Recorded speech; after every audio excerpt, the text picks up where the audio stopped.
¿Qué tal? Muy buenas tardes, ya estamos aquí en Carta Robada, hoy que es viernes, así que ya sabe usted, es un día de reflexionar sobre lo que pasó durante la semana. Le tenemos hoy preparado un paquete cultural, vamos a abordar los problemas de la cultura chatarra, que es la cultura pues que le recetan normalmente a usted y a la juventud, los medios de comunicación y también el internet, por supuesto, que es donde hay abundante material para que usted consuma la cultura chatarra que ha prevalecido en las últimas décadas en el mundo. Vamos a hablarle de eso, vamos a hablarle también de algunas variedades de esta cultura chatarra y vamos a platicar también acerca de lo que pues algunos llaman la necesidad de que haya un renacimiento cultural, porque la cultura actual, pues no se le olvide usted, va junto con pegado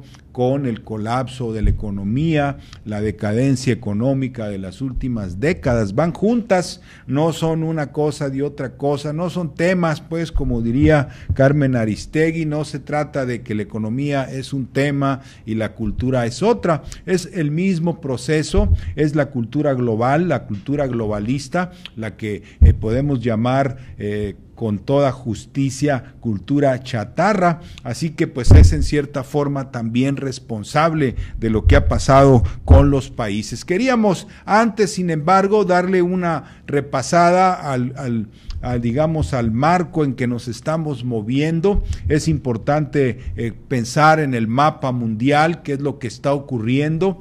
Vamos a poner el mapa mundial y vamos a centrarnos en lo que está pasando allá en Chipre, porque mire, usted dirá, bueno, pues Chipre es una pequeña isla allá en el Mediterráneo, pues ¿qué tanto puede afectar al mundo? No mide más que, creo que 100 kilómetros de largo por 80 de ancho, tiene 1,5 millones de habitantes, menos de los que tenemos aquí, por ejemplo, en el área metropolitana de Monterrey, donde hay 4 millones nada más en el estado y casi la mayoría está aquí en el área metropolitana.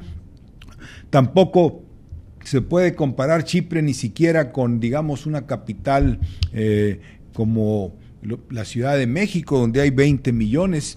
Sin embargo, fíjese usted, lo que ahí acaba de ocurrir es una cuestión nueva, singular, dentro del proceso de crisis que está viviendo Europa, dentro del colapso que está viviendo Europa como un todo. Lo de Chipre trae un nuevo elemento y ese nuevo elemento es lo que puede extenderse a nivel planetario. Usted se acuerda cuando empezó la situación de Grecia, pues hace unos 3-4 años, allá en el 2010, 2011, pues todo el mundo decía, Grecia, pero Grecia está muy lejos.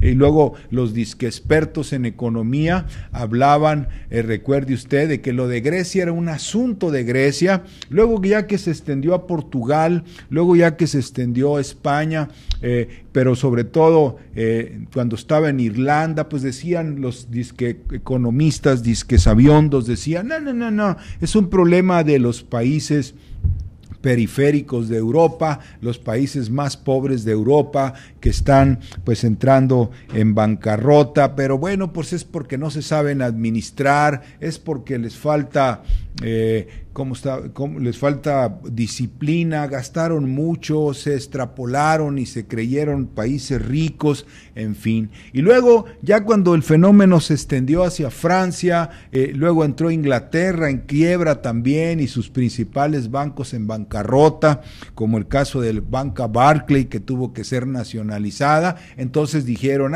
no, es un problema de la zona del euro. Ahora ya no era de los países pobres de Europa, ya no era exclusivo de ellos, sino que se extendía hacia el resto de Europa, los países poderosos de Europa. Y bueno, entonces ya dijeron, es un problema de la zona del euro, que está mal administrada, que tiene que apretarse el cinturón porque pues han gastado mucho y ya empezaron a agarrar parejos. Bueno, esas mismas voces que no tienen ninguna autoridad, que no nos pueden explicar nada porque en todo se han equivocado, son las que ahorita nos están diciendo que lo de Chipre, bueno, pues es un asunto de una pequeña isla que no se va a extender ya para el mundo, no tiene nada que ver con México, menos porque aquí en México pues estamos y tenemos unas finanzas muy sólidas, ¿verdad? No podrá pasar nada como lo que está ocurriendo allá. ¿Y por qué están dando tantas explicaciones? Si usted lee la prensa financiera, ¿por qué están dando tantas explicaciones? Bueno, porque le decía yo que en Chipre ocurrió algo nuevo dentro del proceso del colapso general de Europa y de los bancos de por allá, y es el hecho de que en esta ocasión la troika famosa, la misma que pues sabe usted maneja las decisiones económicas en cada país europeo, bueno, decidió incautar los ahorros de la gente, los depósitos bancarios, dijo, a mí me pagan tanto por ciento o se los quito, ¿verdad? A la brava. Y Urrún que los congela, no están abiertos los bancos ahorita, decían que iba a abrir ayer jueves la banca en Chipre y no abrió, fíjese usted, a lo mejor se quedan todas las semanas sin abrir, dicen que todavía puede uno sacar dinero del cajero automático, pues si le queda, ¿verdad? Pero ya lleva el moche, fíjese usted, porque ya le están mochando las cuentas. Dígame usted ahora, ¿cómo va a pasar con nosotros en México? Bueno, pues si consulta a uno de esos economistas incompetentes que siempre se equivocan, que son la mayoría, el 99%, bueno, le van a decir, no, pero es un fenómeno de por allá, la banca mexicana está fuerte, está bien capitalizada, tiene mucha lana, no os preocupéis, acá no va a pasar nada, pero fíjese una cosa, son algunos de los bancos que agarraron allá en Chipre, que congelaron sus cuentas, o más bien que la troika congeló para poder alimentarlos, ¿verdad? Para poder quitarle dinero a la gente, para poder darle a los bancos, para capitalizar a los bancos. Bueno, pues algunos de esos bancos que andan allá, andan aquí, y aquí están especialmente los españoles o los británicos que tenían metidas las manos allá en Chipre. No se le olvide usted que Chipre pues era un paraíso fiscal, era una de esas grandes lavanderías, había 70,000 millones de euros en puro operación de dinero. Usted sabe, como en las Islas Caimán, en esos lugares, Chipre ahí era eso, y habían levantado un monstruo así de bancario. Fíjese, la banca chipriota tenía 5 veces más lana que el PIB nacional, y eso ya le da una idea a usted. Había 5 veces más lana en los bancos que lo que tiene el país. Así que bueno, pues ese fenómeno nuevo, pues yo no creo, pero tampoco dudo, ¿verdad?, que se vaya a extender no solo a México, sino a todo el planeta. La ahora nueva modalidad de que me pagas o me pagas a forciori, ¿verdad? Y si los países no quieren contribuir para rescatar a la banca, bueno, pues les quitamos la lana y se las quitamos a la brava. Y eso es lo que viene, y eso pues naturalmente va a generar una reacción política, ¿verdad? Porque pues como yo le digo, la economía no es un tema y la política otra, sino que es el mismo proceso. En Chipre, mire, fue unánime el rechazo, no solo en el Parlamento, sino incluso la Iglesia Ortodoxa chipriota decidió que prefería entregar dinero de la propia iglesia antes que dejar que la troika impusiera esa política a los chipriotas, la política de quitarles sus ahorros y sus depósitos en general. La iglesia dijo, no, pues yo le entro con lo que tengamos, pero no vamos a permitir que eso ocurra.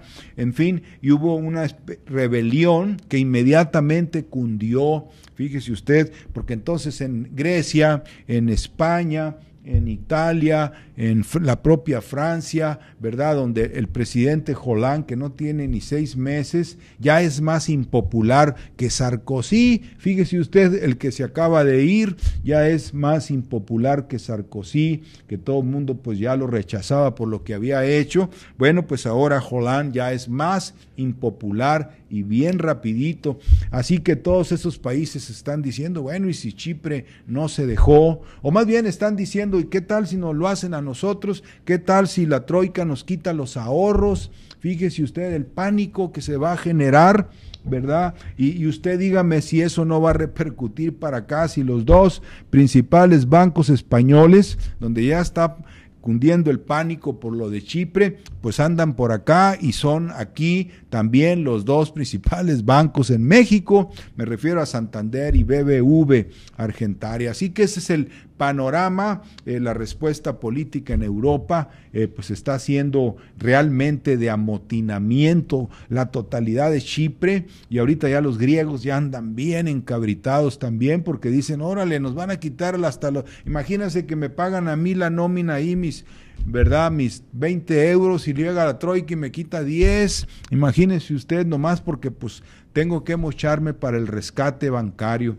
Así que ese es el fenómeno. Fíjese usted, yo le diría que pues pusiéramos todos las barbas a remojar, ¿verdad? Porque ahorita ya lo comentábamos a mediados de la semana, están saliendo indicios de que el gobierno federal no está pudiendo soltar, abrir la llave, pues como dicen, para que si fluya la lana y empiece a haber actividad económica y crecimiento. Parece ser que Felipe Calderón dejó las arcas, pues si no muy vacías, ¿verdad? No totalmente vacías, cuando menos sí medio vacías, que es casi lo mismo, y que entonces el gobierno de Peña Nieto no está pudiendo pues darle agilidad, usted sabe, a los, por ejemplo, los programas carreteros, que son una forma de generar movimiento, de generar empleo. Bueno, pues que no está saliendo la lana por alguna razón misteriosa, pues no tan misteriosa, simplemente que Felipe Calderón triplicó la deuda y Felipe Calderón se dedicó a concentrar todos los recursos del país en honrar esa deuda, en pagar bonos, pagarle a los especuladores, engordar las reservas internacionales, ¿verdad? Para quedar bien con los mercados, porque decía él que México tenía que ser el mejor destino de inversión, y pues mire, ni hubo inversión, ni fue el mejor destino, porque ahorita ya nadie quiere venir para acá, y sobre todo ahora en estos últimos días con la situación de violencia que vuelve a reactivarse la violencia, como le comentábamos también, algunos analistas dicen que el gobierno de Peña Nieto ordenó un repliegue de las fuerzas de seguridad. Pues sabrá Dios si eso sea cierto, pero bueno, si fue cierto es un error, obviamente. Lo que hay que hacer es que la lucha contra el narcotráfico tiene que pasar a ser una lucha inteligente, como debe ser cualquier guerra, ¿verdad? Las guerras no son así nomás de que órale, y qué, güey, órale, no, se tiene que pensar en cómo el enemigo va a actuar, qué provisionamiento tiene, qué equipo trae, cómo está su moral, y uno tiene que investigar y calcular y empezar a debilitarlo, aislarlo, cerrarle los suministros, sobre todo la parte financiera, y esa es una verdadera guerra contra el narcotráfico, no la de irse a agarrar a trompadas, como dicen antes, ¿verdad? Con ellos, pues, ¿por qué el Estado tiene que rebajarse a agarrarse a trompadas con ellos? Mejor que lo analice bien y dé los golpes precisos necesarios. Peña Nieto dice que en un año se van a ver los resultados de su programa de seguridad, que en un año se va a tener ya identificadas ciertas zonas, las prioritarias para hacer la intervención de las fuerzas públicas, federales, y con eso vamos a ver resultados. Pues vamos a ver si es cierto, porque lo que ha pasado en estos días del domingo pasado para acá, ahí en Reynosa, acá en Monclova, en el Estado de México, de esa yo no me enteré mucho, pero oiga usted, las cosas están graves. Estas bandas ya desafían abiertamente no solo a la policía, sino al propio ejército mexicano. Así que ese es el cuadro. Necesitamos obviamente resolver esta crisis financiera que ya, mire, pensándola bien, pues ¿qué caso tiene andar rescatando bancos a costa de sacrificar a la gente? Mejor rescatemos a la gente y que se hundan los bancos, ¿verdad? 1000 veces moralmente estamos obligados a darle prioridad a la gente, así que los gobiernos deben de abandonar esa obligación que tienen hasta ahorita de tener que rescatar a la banca a una costa de quitarle las cosas a la gente. Ese es el cuadro, este es el cuadro general, y dentro de ese cuadro es que vamos a analizar a partir del próximo corte, el asunto de la cultura chatarra, un problemón, oiga usted, un problemón, porque es como la chatarra, ya ve, mucha gente dice, ay, ¿por qué México tiene el primer lugar en obesidad del mundo? Bueno, porque la gente que no puede comer bien como es debido,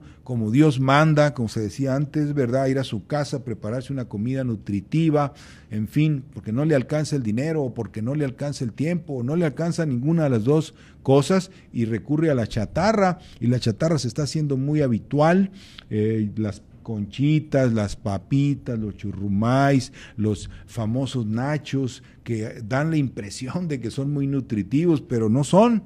Bueno, es lo mismo con la cultura, fíjese usted, nuestros jóvenes son adictos a la cultura chatarra, al ritmo, al estruendo, a la fealdad, porque eso es lo que se les ha recetado, y no se diga en el internet, donde usted puede agarrar todo tipo de cosas, ¿verdad? Entonces, esa cultura chatarra hace mella intelectualmente en los jóvenes, eso es lo que les impide en medio de su descontento, de su frustración, concebir soluciones para la crisis actual, concebir soluciones para su propio futuro. Por eso vamos a hablar de la cultura chatarra después de estos mensajes.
Y bueno, pues le decíamos que el principal problema de toda la nueva generación de jóvenes, valga la redundancia, todos aquellos que se están manifestando alrededor del mundo. Aquí conocimos el fenómeno de los jóvenes del Somos 132, usted lo recuerda, en el pleno proceso electoral. Tenemos aquí a los jóvenes en la imagen número 1 de este día, los jóvenes del Somos 132. Usted lo recordará. Ese fenómeno, no se crea usted que es nada más mexicano, no solamente se dieron a conocer en esas fechas los del 132 en México, sino también usted seguramente supo de los que antes que eso, los indignados en Europa, por ejemplo, que tenemos aquí en nuestra imagen número 2, los indignados fueron antes del 132, usted seguramente recuerda la secuencia, y luego de los indignados aparecieron los jóvenes de Ocupemos Wall Street allá en los Estados Unidos, y bueno, pues los de Ocupemos Wall Street se extendieron por buena parte de los Estados Unidos, sobre todo acá en California, en Los Ángeles y en grandes ciudades, aparte de Nueva York, me refiero, hasta en Dallas anduvieron los de Ocupemos Dallas, se llamaban entonces, y el fenómeno fue completamente generalizado. No se podría pensar en que hubiese alguna operación política ahí.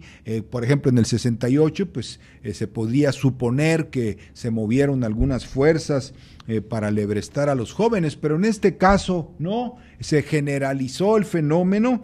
También acá en Sudamérica está el caso de los jóvenes chilenos que protestaban mucho en contra de la privatización, más bien ya está todo privatizado allá, sino para que hubiera un regreso de la educación al Estado, a que fuera pública. Pero mire, en todos los casos fue notable, muy notable, la falta de una visión coherente. Fíjese usted, de parte de todos estos movimientos, de una propuesta coherente.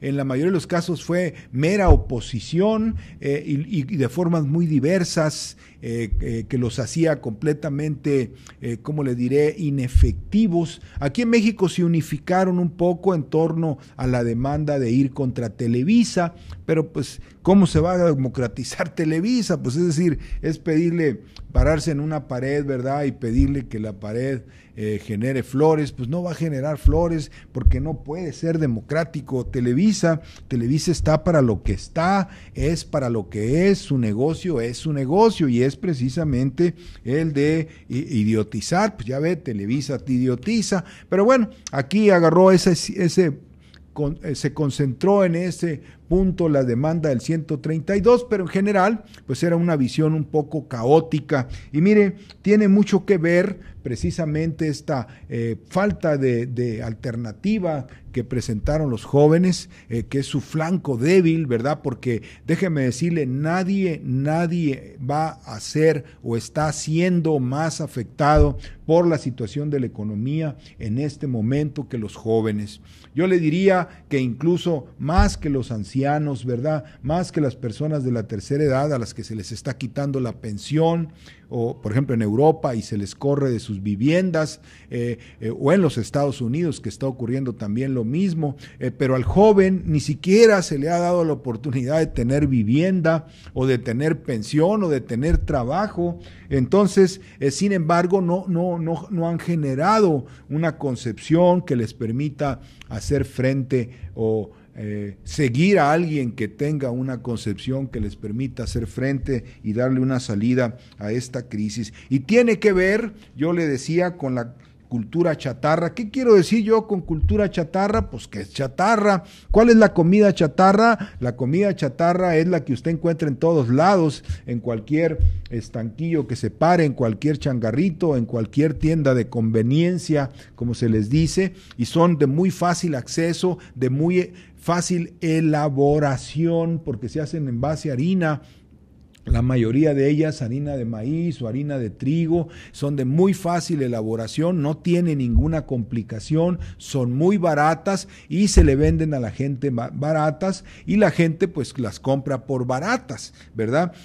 Acuérdese usted que en el Imperio Romano, por ejemplo, cuando se trataba de someter a la población, de distraerla, de estupidizarla, se le tenía que montar un coliseo, ¿verdad? Bueno, Coliseo es el que conocemos más, pero había otros mucho más grandes, anfiteatros eran unos, pero había los que les llamaban el Máximo Circus, que estaba, es decir, que le cabían 200,000 gentes, así como el Azteca, el doble del Estadio Azteca, y ahí pues había enfrentamientos entre animales, entre gente, y era más o menos de 365 días del año, pues cuando menos unos 250 días ininterrumpidos, y así la gente, pues la raza allá en Roma, la llamada plebe, pues se mantenía excitada, completamente embobada, digamos, con esos espectáculos, pero ahora ya ni siquiera es complicado. Fíjese, la cultura chatarra pues la tienen los muchachitos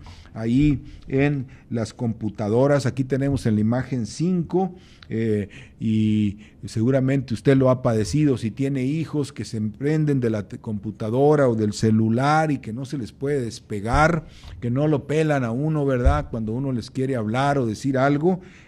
Salió, por cierto, un folleto allá en los Estados Unidos que se llamaba El diablo en tu laptop, ya hace unos años, y que pues explica todo esto que significa el Facebook, lo que significa el Twitter y todas estas formas de consumo, ¿verdad? Porque son cultura finalmente para los jóvenes, reducen, por ejemplo, el lenguaje. Usted en el Twitter pues nada más manda 2, 3 palabras, 2, 3 frases, y eso a los muchachitos, uno pues dice, no, pues si yo ya sé hablar, ¿verdad? Hablo y reduzco las palabras porque el Twitter me da un límite, pero los jóvenes se acostumbran a hablar de esa manera, como lo hicieron en el Messenger, que empezaron a quitarle letras a las palabras, y todo eso pues es, ¿verdad?, reducción, achicamiento, disminución de la actividad intelectual, y eso pues es en lo que está resultando el asunto de la cultura chatarra. No es ninguna exageración. Hay muchachos que salen a la calle a protestar, pero no saben muy bien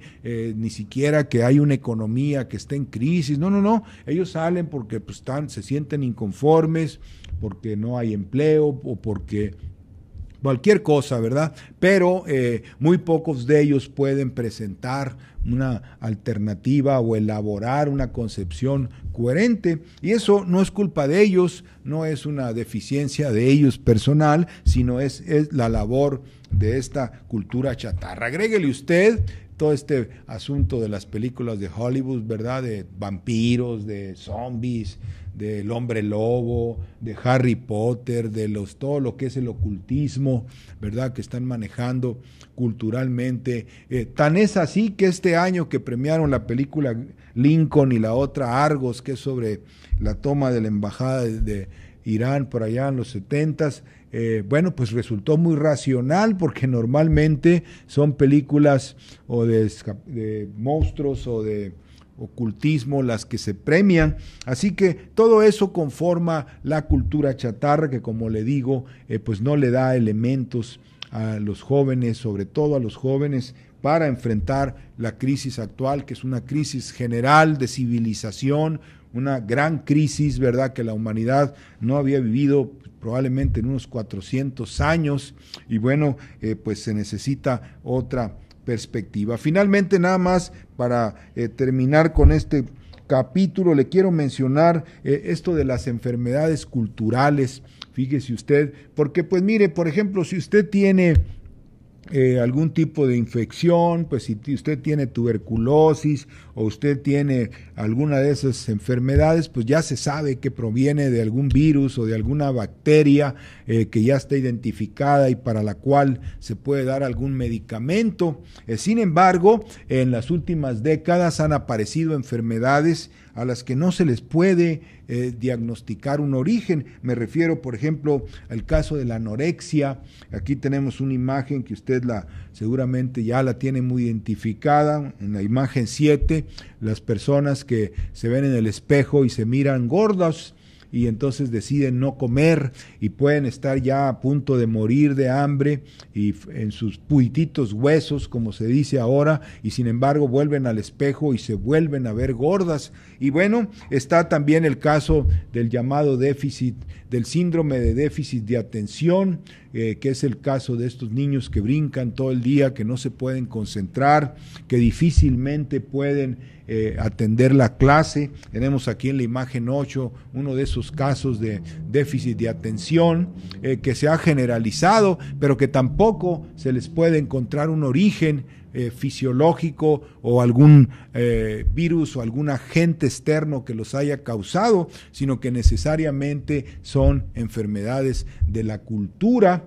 Hay otros fenómenos, como es el caso de los niños que matan niños, de esos niños que agarran armas y se meten a las secundarias, sobre todo en los Estados Unidos, a matar a sus condiscípulos, a sus maestros, a los directivos, y que también es una epidemia en los Estados Unidos, y tampoco tiene un origen en alguna patología identificable, sino que son fenómenos de la cultura.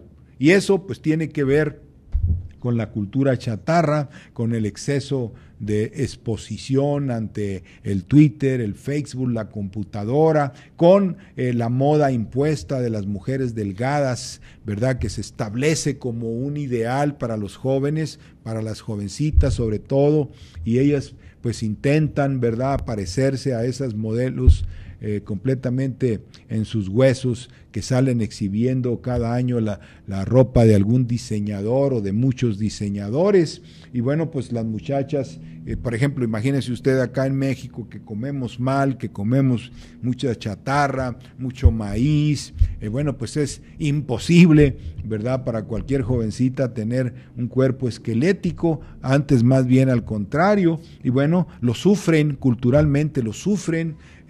Está el problema del bullying famoso, que también nos está azotando fuertemente por acá y que tampoco tiene un origen en alguna patología, en alguna deficiencia física o en algún agente externo, un virus, una bacteria, sino solamente provienen de la cultura chatarra, de este inmenso océano de cultura barata que se nos está pues recetando, y sobre todo a los jóvenes, ya no solo a través de la televisión y la radio o los periódicos o las revistas. Antes, pues si los muchachos andaban viendo ahí pornografía, pues usted les decía, a ver, échame esas revistas, te las voy a quemar, ¿verdad? Y ya, con eso se calmaban. Pero ahora en el celular, fíjese usted, pueden recibir todo y ahí mantenerse el día entero jugando o recibiendo este tipo de cultura pesimista, estas bandas exóticas de rock que llegan de Europa principalmente o de los Estados Unidos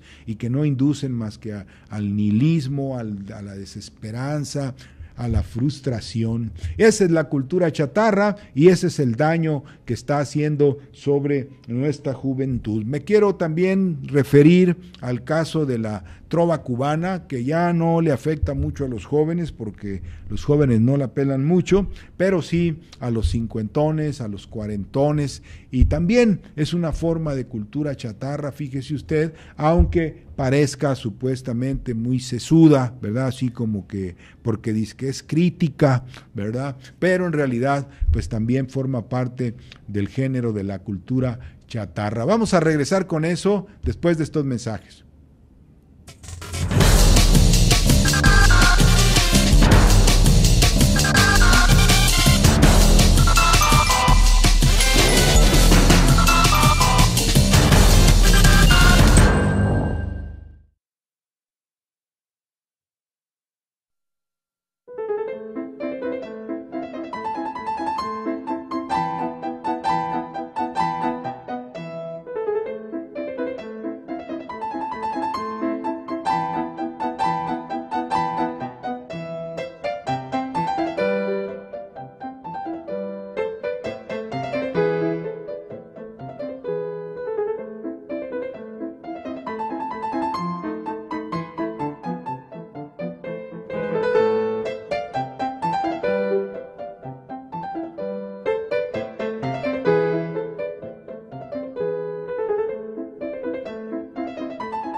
bueno, pues le decía que teníamos que referirnos también como parte de la cultura chatarra de nuestros tiempos a este fenómeno de la llamada nueva trova cubana. La nueva trova cubana que tuvo mucho efecto por ahí, digamos, en los 90s, incluso los 80s, y agarró mucha fuerza y se difundió en Cuba, ni se diga dentro de Cuba, dentro de la isla. Aquello se volvió también, así como los movimientos estos, ¿verdad? De los ocupemos Wall Street o los indignados, así un titipuchal de jóvenes con su guitarra cantando de la manera más simplona, más fácil, más ¿cómo le diré? Rústica, ¿verdad? Tratando de hacer versos, todos ellos, como sucede con los troveros mexicanos, los regiomontanos. Hay uno aquí de apellido Hinojosa que es, oiga usted, parece empalagoso de tanto cursilería, porque mire, no le podemos llamar romanticismo. El romanticismo, hablando rigurosamente, pues es el que se refiere al regreso al pasado, ¿verdad? Por eso las novelas de caballería eran románticas, eran de la época de los señores, de los héroes feudales, ¿verdad? Y mucha gente añoraba esos tiempos. En México tenemos románticos, por ejemplo, Catón, el escritor que añora, los Abascal, esta gente que fue secretario de Educación, usted seguramente lo recuerda, Salvador Abascal, su padre también, dirigente sinarquista. Ellos añoraban que el mundo regresara al dominio español, ¿verdad? Cuando las señoras, los condes, las mujeres bien ataviadas, discretas, recatadas, en fin, todo ese mundo del pasado. Pretender regresar a eso, pues eso es romanticismo en términos rigurosos. Romanticismo no es hablar de la mujer, de la luna, del rubí, de tus labios, no, eso es cursilería. Y fíjese que, los de la trova cubana fueron incorporados por la Casa de las Américas en 1972 a un programa de lo que llamaban Canción Protesta, y ellos llegaron ahí, según dice Silvio Rodríguez, que acaba de escribir unos artículos en estos días. Dice, nosotros no traíamos canciones de protesta porque no sabíamos qué era eso, tampoco de contenido, como les decían entonces, sino que nosotros éramos, dice, éramos bebedores, fumadores, adictos a tocar la guitarra y adictos a chicas inolvidables. Ese era todo su rollo, ¿verdad? Las chicas, beber, tocar la guitarra, cantarle a las chicas, a los amores, a los desamores, etcétera. Y bueno, de eso está cargado la trova cubana, con alguna que otra idea ahí política, también de ese tipo, ¿verdad?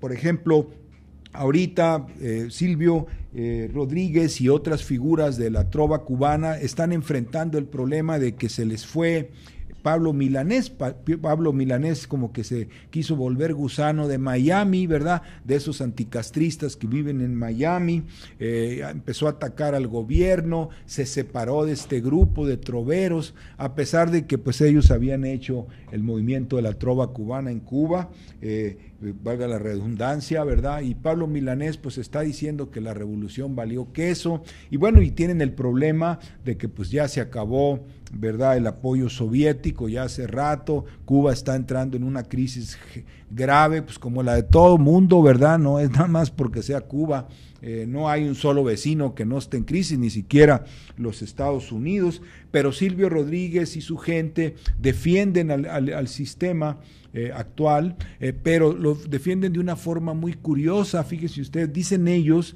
que la revolución no jaló en términos económicos, que eso es cierto y lo explican, pero dicen que lo que jaló fue una revolución cultural. Dicen que se fueron ellos a una concepción superior del hombre. Fíjese usted que Cuba logró una concepción superior del hombre, y esa concepción superior del hombre es ese hombre abnegado, pobre, ¿verdad? Así se llama el artículo de Silvio Rodríguez, somos pobres materialmente, ¿verdad? Y dice él que los sueños soñados, todo aquello que soñamos, ¿verdad?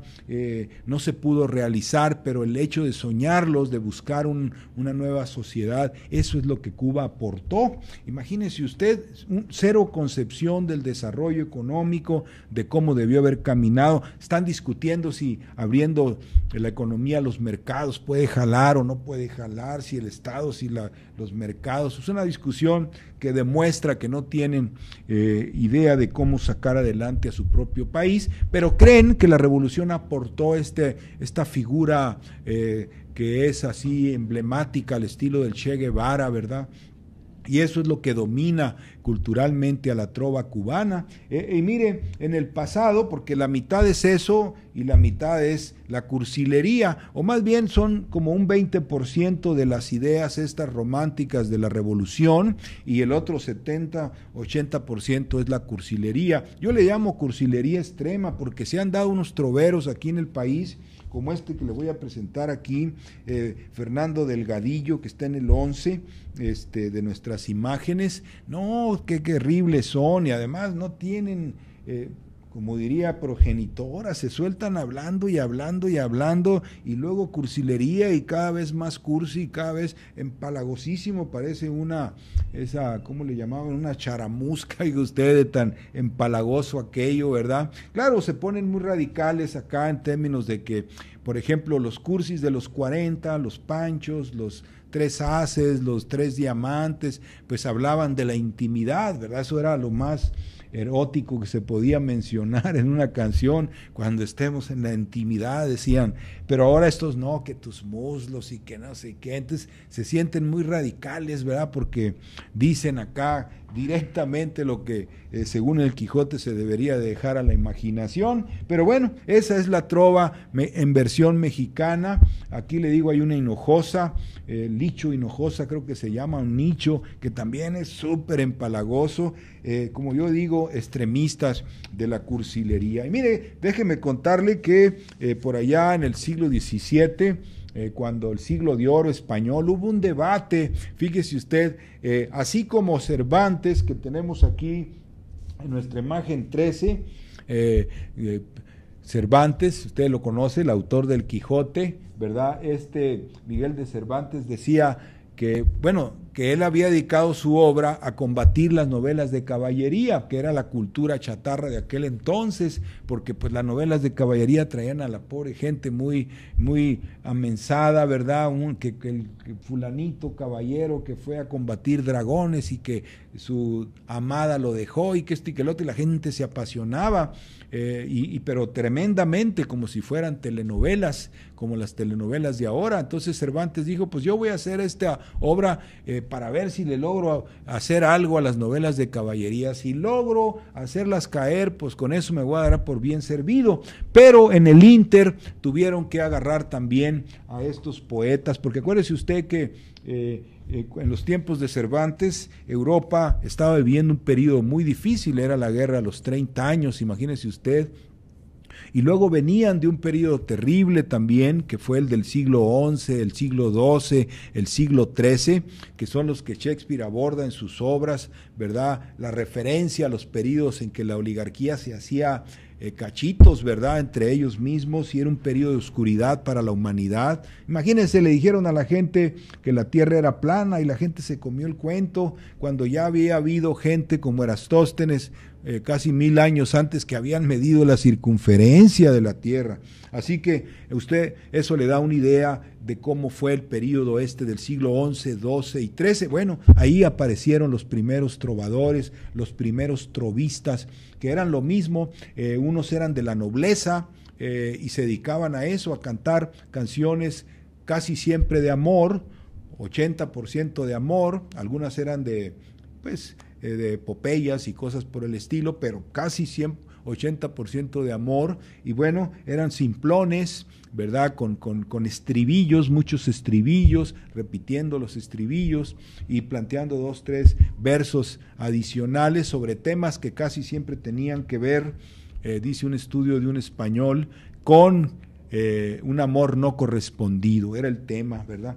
Pero todo eso llegó hasta los tiempos de Cervantes y se volvió muy empalagoso con Lope de Vega y figuras de esas, Góngora, que hablaban de labios de rubí y que tus ojos no sé qué y de esmeraldas y tu cabello de puro oro, ¿verdad? Entonces Cervantes y el propio Francisco de Quevedo pues le tuvieron que entrar al asunto. Entonces Cervantes crea una situación muy interesante porque le preguntan a él, al Quijote, cómo es su Dulcinea, y dice, no, pues olvídate, todo lo que los poetas dicen que debe ser una mujer es ella, dice, tiene los cabellos de oro, tiene los ojos de esmeralda, sus cejas son dos no sé qué, sus labios son como el coral o como el rubí, sus labios pues son de perlas, en fin, ¿verdad? Pero entonces pues ya sabemos que era una fantasía, ¿verdad? Porque el Quijote pues estaba loco y se imaginaba todo como no era. Entonces un día Sancho Panza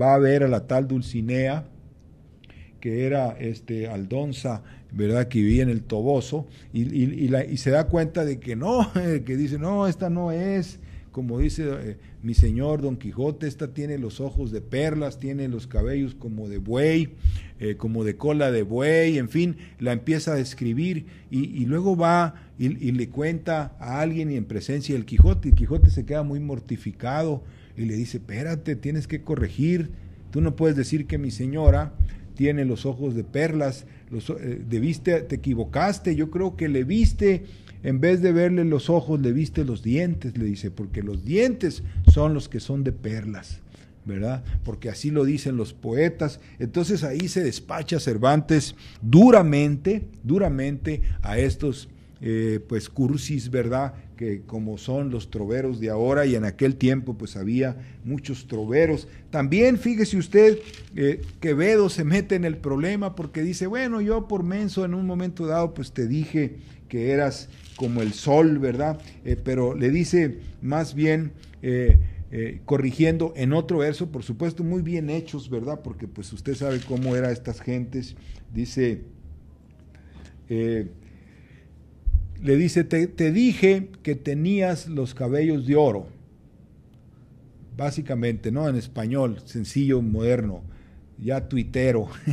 Le dice, pero si tuvieras tú el cabello de oro, yo ya te hubiera pelado la cabeza para haberlo vendido, ¿verdad? Ese oro, de lo fregado que ando yo.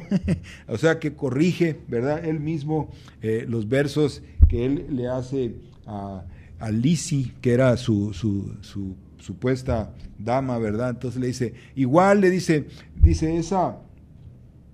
esta que es muy bonita, se la voy a leer, dice, eso que vos llamáis rubíes son lo que mi abuelo llamara labio y jeta comedora, ¿verdad? Entonces ahí se enfrentan pues a la cursilería, que también en aquel tiempo era un vicio. Fíjese usted como ahora pues fue y sigue siendo para los troveros, la trova cubana, y la gente que pues fue afectada por esa moda que, como le digo, agarró mucha fuerza en los 80s, los 90s, algunos se quedaron arriba, ¿verdad? Hay un locutor aquí en el canal 28, no me acuerdo cómo se llama, que dice, yo soy un hombre feliz. Ese se quedó arriba, se creyó todo el cuento de la trova cubana y lo volvió existencial, o sea, así como muchos hippies que andan por ahí todavía con el pelo largo y a los 70 años con un bastón y todo eso, Botellita de Jerez, esa banda de rock, son puras gentes de 70 años